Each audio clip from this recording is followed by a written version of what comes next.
We're going to go over the ring chin-up regression. We use this regression to help teach beginners how to do chin-ups along with doing band-assisted chin-ups. There's two regressions we use here. One is the eccentric only chin-up, and one is a full body ring-assisted chin-up. One thing to think about before we do this is how are we going to set up the rings? We want to make sure that they're at chest height. If they're too low, you're going to hit the ground too soon. If they're too high, you're not going to reach the ground at all. So just make sure you get set up with them right about chest height like this. The first regression we're going to do is the eccentric only chin-up. Okay?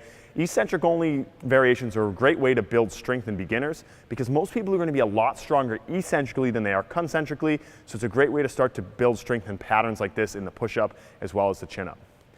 Okay? We like to do it on the rings rather than on the bar because when you do it on the bar, lots of times people jump up and their shoulders get shrugged, their shoulders get elevated. At the rings, they can be standing here, set their shoulders down, and then what we're going to do is simply lower ourselves so the rings are right at the shoulders. We're going to pick our feet up and slowly lower ourselves all the way down to the ground. Once we're at the bottom, we're just going to stand back up and do it again. Okay? I would recommend doing low reps here. Beginners are going to get really sore from doing only eccentric work, so sets of 3 or 5 reps, and they're going to get stronger really quickly. But it's a great way to start to develop initial upper body pulling strength. Again, slowly suck the knees up in front of you, butt down to the ground, stand up, and reset.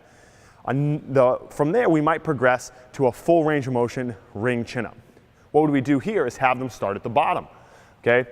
They're going to come down. Again, if the rings are set at the right height, their butt should be just on the ground and they should still be able to hold the handles like this. I'm going to have the heels on the ground with the feet in front of you. We want to make sure that we're right under the rings. If you're too far out in front, you're not going to be able to pull up. If you're too far behind, you're going to be swinging a whole bunch. So make sure you get right underneath.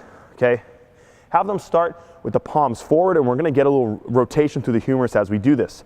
So we're going to start relatively an internal rotation. We're going to pull up, rotate the rings, try to stay as tall as we can, come all the way back down.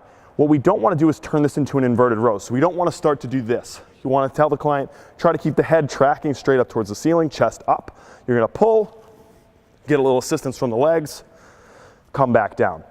We like to use both of these while also pursuing band-assisted chin-ups. Maybe one day you do this version, one day you do the other version. It's a great way to get beginners to progress quickly to doing full range of motion bodyweight chin-ups.